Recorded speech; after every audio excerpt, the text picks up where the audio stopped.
Hi guys. ඉතින් මම ඔයගොල්ලන්ට කලින් වීඩියෝ එකක් ගෙනා අපි කොහොමද වාහනයක් brand new ද recondition ද කියලා බලාගන්නේ කියලා. ඉතින් ඒකෙදි මම කිව්වා ඒ මුකුත්ම සාධකයක් නැතුව අපිට හොයාගන්න විදි තියෙනවා කියලා වාහනේ brand new ද recondition ද කියලා. ඉතින් ඒ ගැන තමයි මම දැන් කතා කරන්න යන්නේ. ඒකේ අපි මුලින්ම ගන්නේ මේ mileage එක. Mileage එක මම කලින් වීඩියෝ එකේදී කතා කරා. හැබැයි අපිට ඒක පාවිච්චි කරත හැකි වාහනයක් brand new ද recondition ද කියලා බලගන්න.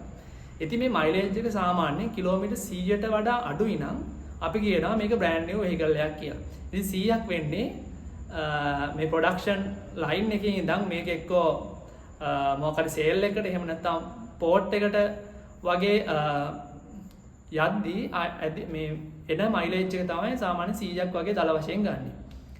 එහෙම නැත්නම් අපිට පුළුවන් වාහනේ steering wheel එකෙන් දල වශයෙන් බලා ගන්න මේක used එකක්ද brand new එකක්ද කියලා. ඉතින් ඔයගොල්ලෝ දන්නවා brand new වෙද්දි මේක polish එක තියෙන හොඳ ලස්සනට තියෙන්න ඕනේ මේ steering wheel එක. ඉතින් ඒක පාවිච්චි කරද්දී සාමාන්‍ය වාහනේ වැඩිම පාවිච්චි කරන steering wheel එක. ඉතින් ඒකේ patch තියෙන්න පුළුවන්. ඒ වගේම polish එක ගිහිල්ලා තියෙන්න පුළුවන්. ඉතින් ඒක හොඳට බැලුවොත් අපිට හිතා ගන්න පුළුවන් මේක brand new ද recondition ද කියලා. අනිත් එක තමයි මේ brake pads සහ accelerator. ඉතින් ඔයගොල්ලෝ දන්නවා සාමාන්‍යයෙන් වාහනයක නගිද්දී බිම වැලි තියෙනවා. ඉතින් අත ස්ටීරිං වීල් එකට වඩා සාමාන්‍ය බ්‍රේක් පෑඩ් එකයි ඇක්සලරේටරේ හීරෙන්න පුළුවන්. ඒ කියන්නේ පොඩ්ඩක් ඒක ගෙවෙන්න පුළුවන්. ඉතින් ඒකිනුත් අපිට හොඳට බලලා හිතා ගන්න පුළුවන් මේක ගොඩක් පාවිච්චි කරලා දිනවද නැද්ද කියලා. අනිත් එක තමයි මේ ඩ්‍රයිවිං සීට් එක. ඉතින් වාහනයක කොහොම ගියත් ඩ්‍රයිවර් ඉන්න ඕනේ.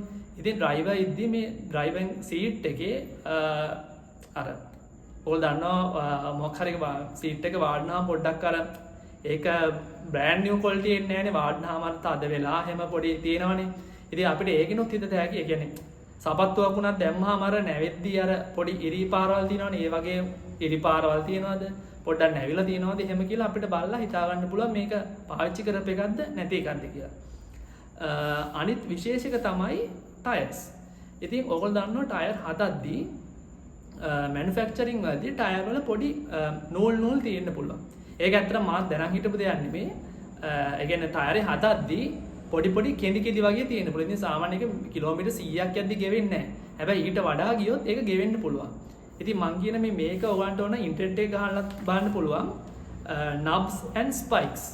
nubs and spikes in tires කියවම ඔයගන්ට පේනවා නිකන් කොණ්ඩ වගේ ඇවිල්ලා තියෙනවා මේ ටයර් එකේ. ඉතින් ඒක සාමාන්‍ය මැනුෆැක්චරින් එකේදී වෙන දෙයක්. ඉතින් ඒක ගෙවිලා නැත්තම් අපිට හිතට හැකි මේක ඇත්තටම brand new vehicle එකක් කියලා. අනිත් එක තමයි මේ body එක. අපි body එක සාමාන්‍යයෙන් වාහනේ බලලා, ඒ කියන්නේ හැමතැනම බලලා අපිට check කරලා හැකි මේක කීරිලාද, එහෙම මොකක් හරි condition එකක් තියෙනවද කියලා. ඉතින් ඒකනොත් හිතට හැකි අපිට මේක brand new ද recondition ද කියලා. අනිත් එක තමයි මේ engine bay එක. ඒකෙදි engine oil, tail වගේ ඒවා ඉහිරිලා තියෙනවා නම් පොඩ්ඩක් ඒක පැතිරිලා තියෙනවා නම් අපිට කියන්න පුළුවන් මේක ඇත්තටම පාවිච්චි කරපු එකක්. මොකද brand new vehicle එකකදී තෙල් ඒ වගේ මේවා තියෙන විදිහක් නැහැ නේ. ඉතින් ඒකනොත් අපිට හිතා ගන්න පුළුවන් වාහනේ මොන තත්ත්වයකද කියලා.